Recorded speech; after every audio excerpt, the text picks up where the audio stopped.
The world is too loud, not just in sound, but in intent. Everything asks for attention, everything wants to be seen. And yet, for those who have already seen enough, the real luxury becomes something else entirely.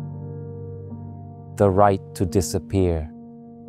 In the south of Spain, where the Mediterranean leans toward the Atlantic, there is a place that seems to understand this instinct. Sotogrande is not a resort.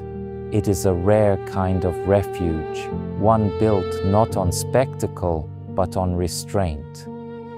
Aristotle once wrote that the whole is more than the sum of its parts. Here, that idea becomes visible. Land, architecture, air, water, silence. Nothing dominates and nothing is accidental. Together, they form a single, quiet composition. In 1964, Joseph McMicking was not looking for status. He was looking for a better way to live. Not larger, not louder, better. He understood something that still defines Sotogrande today, that true quality is often invisible until it is lived inside. A marina where the masts of yachts seem to echo the pines, polo fields where time slows to the rhythm of hooves, paths, views, and distances designed not to impress, but to calm. This is a place without urgency. A morning can begin with stillness at La Reserva. The afternoon can dissolve into the turquoise water of the beach. And by evening, the light at Chambao is soft enough to make even conversation feel unhurried. Sotogrande does not demand a performance. It offers relief. The challenge, of course, is not finding beauty here. The challenge is how to build without disturbing it. That is where architecture becomes discipline. Ignacio Merino, Nacho, does not speak about houses as objects. He speaks about integration, about weight, about silence, about how a structure can belong to a site without interrupting its grammar. This is how Villa Tierra begins. Not as a shape imposed on the land, but as a gesture that listens to it. Half buried into the slope, it settles into the terrain rather than sitting above it. And yet, in the right places, it lifts. Just enough to clear the trees, just enough to open the horizon. From the central plot, the view is not simply wide. It is protected. A 180-degree line of sight that cannot be blocked, altered, or taken away.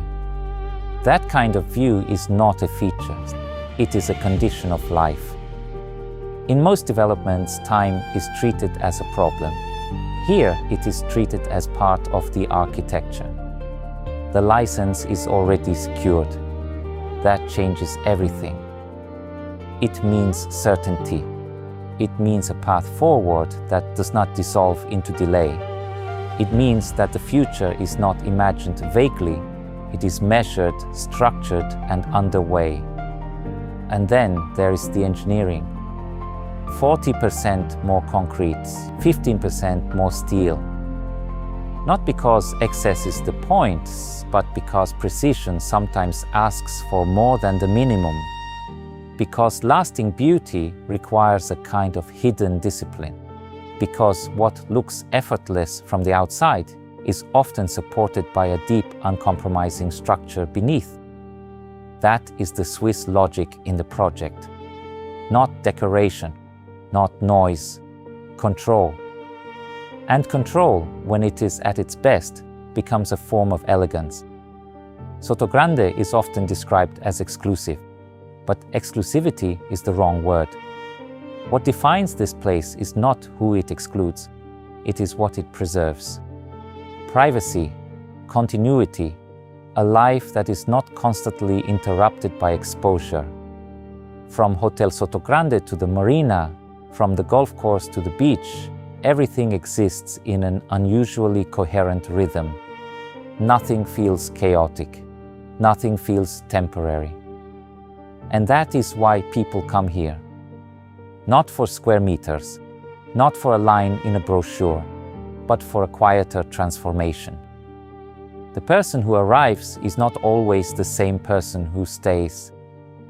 Because somewhere between the sea, the land and the architecture, something changes. The pace changes, the breath changes, the way you measure value changes. Villa Tierra is not about owning a house in Sotogrande. It is about entering a way of life where nothing needs to shout in order to matter. And when everything is done correctly, there is nothing left to add. Only silence.